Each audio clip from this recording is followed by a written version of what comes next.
चलिए तो आज हम लोग स्टार्ट करते हैं 1781 का एक्ट ऑफ सेटलमेंट।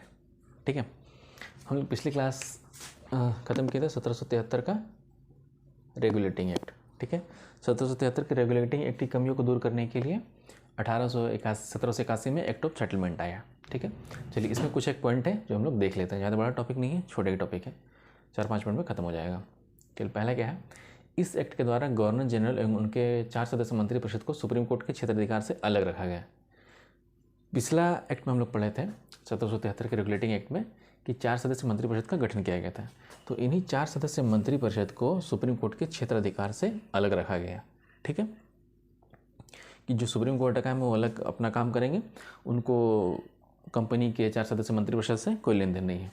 ठीक है, पहला ये हो गया। दूसरा क्या है, कंपनी के राजस्व मामले को भी सुप्रीम कोर्ट के अधिकार क्षेत्र से अलग रखा गया।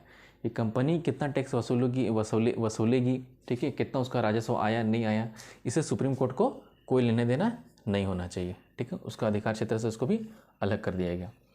थर्ड है, सुप्रीम कोर्ट के अंतर्गत पूरा कलकत्ता आएगा। ठीक है, जितना एरिया है कलकत्ता का, ठीक है, और जहाँ पे सुप्रीम कोर्ट है तो उस पूरा कलकत्ता का एरिया जो है ये सुप्रीम कोर्ट कवर करेगा। जितना भी सुनवाई होगा सारा ये सुप्रीम कोर्ट में ही आएगा। ठीक है, ये सारा सुप्रीम कोर्ट में ही आएगा। और इसमें एक और प्रावधान किया गया कि हिंदू मुकदमे की सुनवाई हिंदू विधि से और मुस्लिम मुकदमे की सुनवाई मुस्लिम विधि से। ठीक है, कि हिंदू का जो भी केस आएगा वो हिंदू बिल कोड से जो भी उसका मुकदमा है वो चलेगा हिंदू विधि से, हिंदू अधिनियम से। ठीक है, हिंदू विधि से। और जो मुस्लिम का क्या है, जो मुस्लिम का जो भी मुकदमा आएगा तो मुस्लिम विधि से। ऐसे अभी भी देखा गया है, लेकिन अभी यूनिफॉर्म सिविल कोड लाने का बात किया जा रहा है। ठीक है, जिससे क्या होगा कि हिंदू हो या मुस्लिम हो, ठीक है, हिंदू हो या मुस्लिम हो, ये दोनों की जो सुनवाई है समान तरीके से होगी। ठीक है, चलिए तो नेक्स्ट इसका पॉइंट देखते हैं।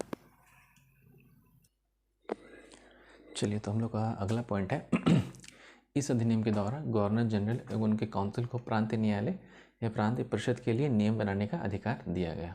ठीक है, 1781 के सेटलमेंट एक्ट के द्वारा जो गवर्नर जनरल था, इस गवर्नर जनरल को, ठीक है, और उसके काउंसिल को प्रांतीय न्यायालय और प्रांतीय परिषद के लिए नियम बनाने का अधिकार दिया गया है। नियम बनाएगा या उसके लिए कानून भी बना सकता है। कौन? गवर्नर जनरल, उसके 4 सदस्य मंत्रिपरिषद। ठीक है, प्रांतीय न्यायालय के लिए वो नियम बना सकता है और प्रांतीय परिषद के लिए नियम बना सकता है।